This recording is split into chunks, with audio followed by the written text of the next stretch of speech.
দেখুন, আপনি এবং আমি কখনোই প্রলুব্ধ হওয়া থেকে বাঁচতে পারবো না। হারাম সবসময় আমাদের সামনে আসবে, আর এটা সবসময় আমাদেরকে আহ্বান করবে। আর শাইতানু ইয়াইদুকুমুল ফাকর, শয়তান তোমাদেরকে দেউলিয়াতের প্রতিশ্রুতি দিবে। অন্য কথায়, যখন আপনি হালাল পথে চলবেন, শয়তান আপনাকে প্রতিশ্রুতি দিবে তুমি সুযোগ হারিয়ে ফেলছো, তুমি বঞ্চিত হচ্ছ, সবাই কত মজা করছে, তুমি অনেক মজা করতে পারতে, তুমি আরও অর্থ উপার্জন করতে পারতে, তুমি আরও ইন্দ্রিয় সুখ উপভোগ করতে পারতে। সেই সব সময় আপনার কাছে বিজ্ঞাপন দিতে থাকবে বিকল্প পণ্যের, বিকল্প পন্থার, নিজের কামনাকে চরিতার্থ করার। কিছু যায় আসে না যে কতটুকু কোরআন মুখস্থ করেছেন, কিছুই যায় আসে না যে কী পরিমাণ তাহাজ্জুদ আপনি পড়েছেন, এগুলো কোনোটাতেই আসে যায় না। শয়তান থামবে না। দিন শেষে আপনি তো একজন মানুষই। দিন শেষে কামনা বাসনাগুলো আপনার মাঝে থাকবে, আর শয়তান থামবে না, সে আপনার পেছনে লেগেই থাকবে। শয়তানের একটা কৌশল আল্লাহ বর্ণনা করেছেন। তার মনস্তাত্ত্বিক কৌশলটি হল যায়্যানা লাহুমুশ শাইতানু আমালাহুম। শয়তান তাদের কাজগুলোকে তাদের কাছে আকর্ষণীয় করে দেয়। শয়তান আপনার কাছে আসবে, আপনাকে প্রলুব্ধ করবে। তখন আপনি বলবেন, হ্যাঁ এটা খারাপ, কিন্তু আমি তো অনেক ভালো কাজও করি। হ্যাঁ আমি এলোমেলো কাজ করছি, কিন্তু আমি তো নামাজও পড়ছি। আর আমি তো কাফেরও না, তো সমস্যার কিছু নেই। আর এইবার করেই আমি থেমে যাব। এমন না যে আমি এটা করতেই থাকবো, শুধু একবারই করব। এভাবে নিজেকে সব ধরনের যুক্তি দিতে থাকেন, নিজে নিজে এটাকে বৈধতা দিতে থাকেন।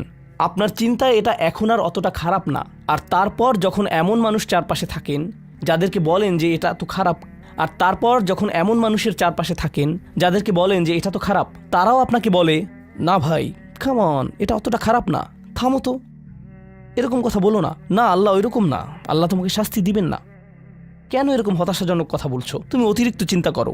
আপনি তা শুনেন, আর এটা আপনাকে প্রভাবিত করতে শুরু করে।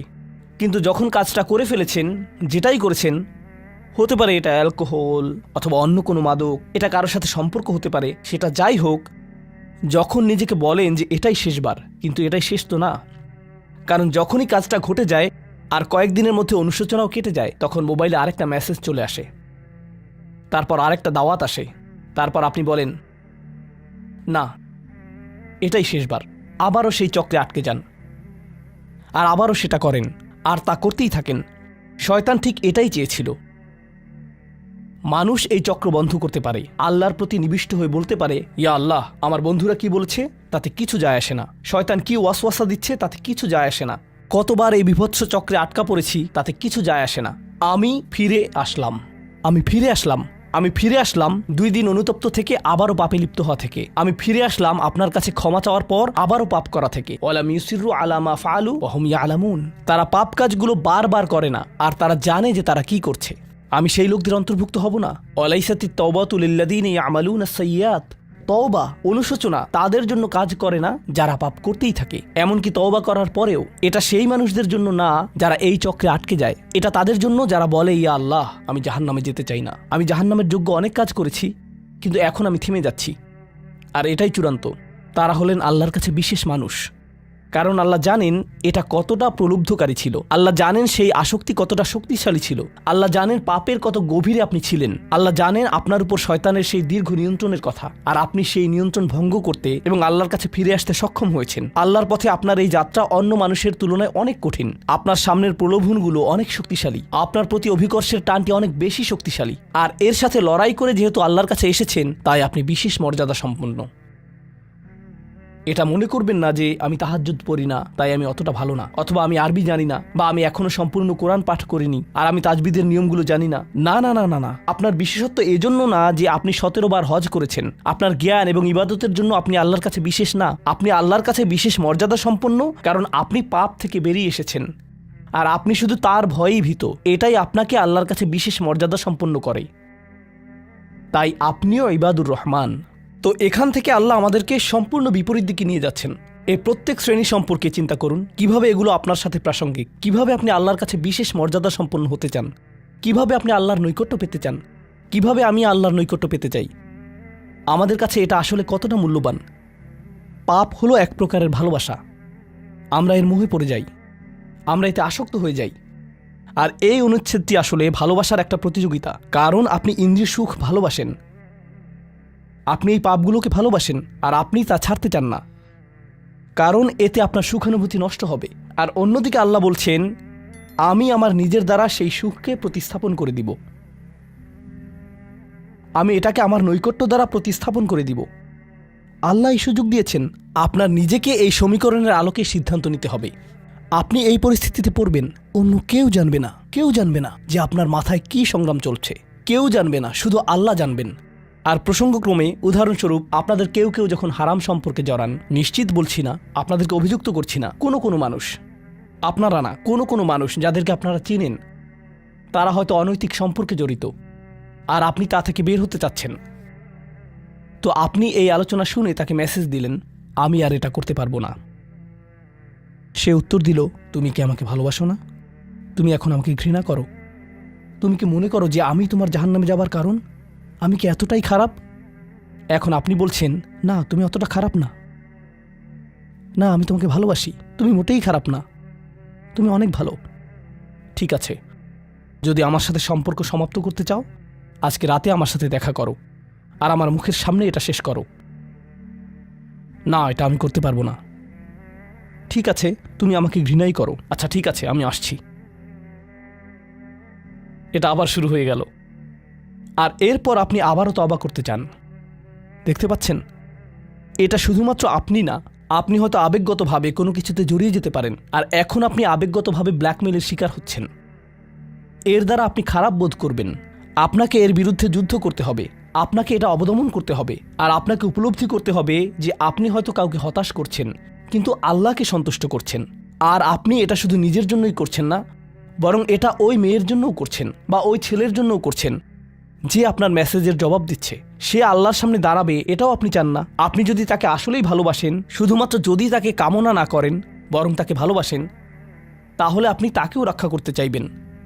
তো এখন আমরা খুবই অপ্রত্যাশিত স্থানে চলে যাচ্ছি। আল্লাহর কাছে আরও কে বিশেষ মর্যাদা সম্পন্ন? আল্লাযীনা ইযা আনফাকু লাম ইউসরিফু ওয়া লাম ইয়াকতুরু ওয়া কানা বাইনা যালিকা কওয়ামা। এই মানুষেরা যখন তারা অর্থ ব্যয় করে, তারা সকল অর্থ উড়িয়ে দেন না, তারা অতিরিক্ত খরচ করেন না, আর তারা কৃপণও নয়। তারা অনেক বেশি খরচ করেন না, আর তারা অনেক কমও খরচ করেন না। তাদের বাজেট ভারসাম্যপূর্ণ। বাজেটের সাথে আল্লাহর নৈকট্যের সম্পর্ক কি?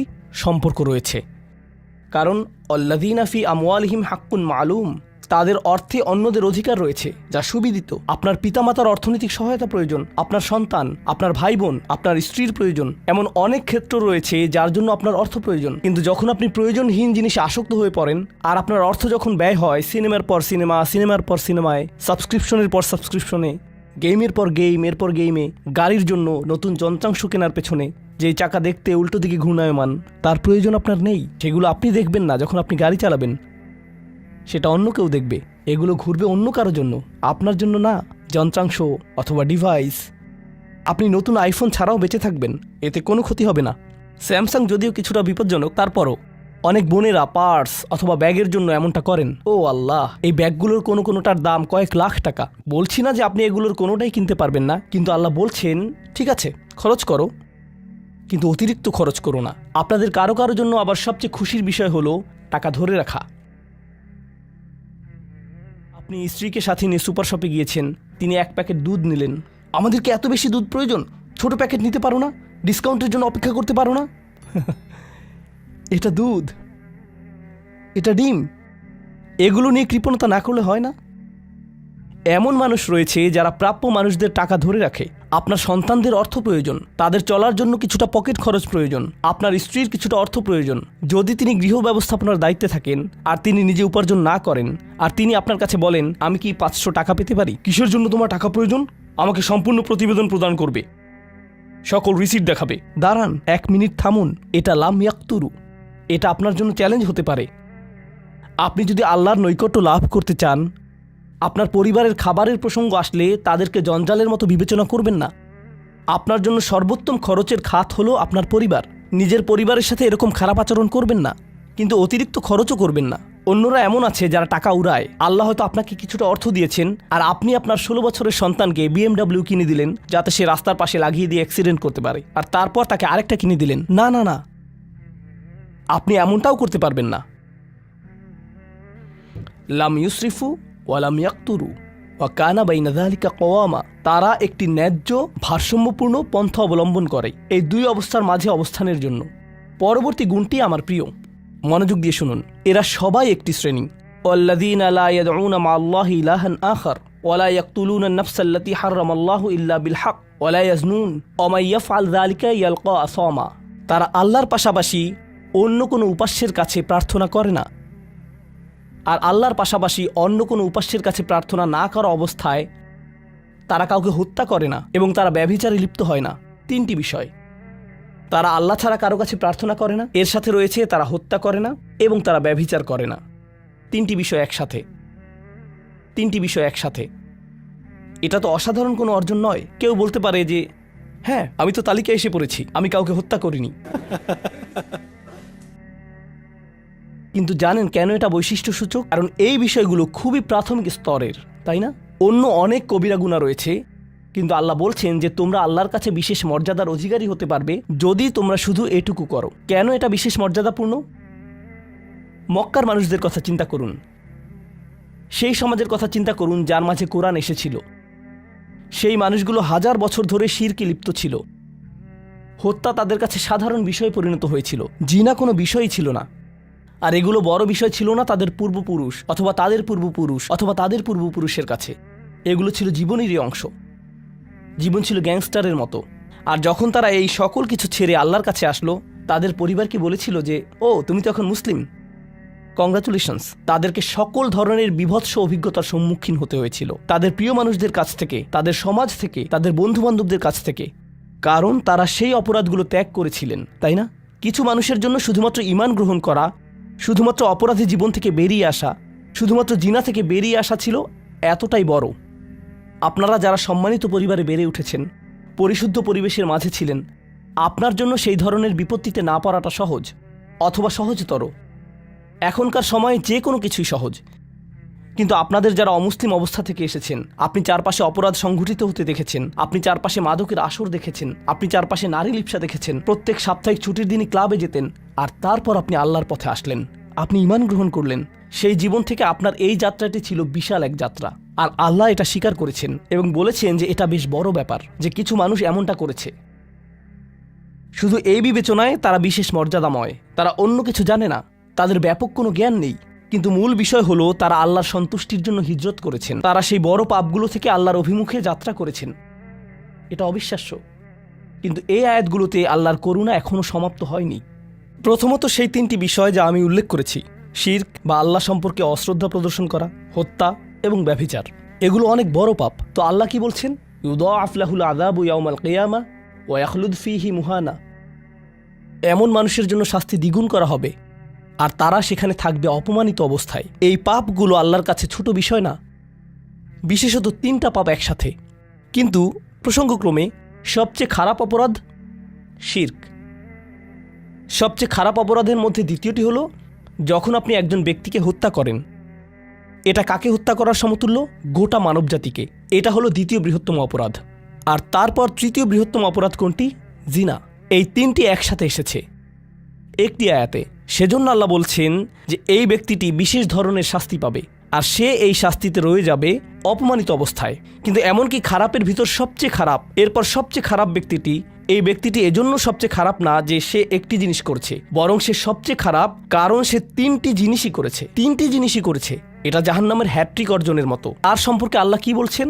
তিনি বলছেন ইল্লা মান তাবা ওয়া আমানা ওয়া আমিলা আমালান সলিহা।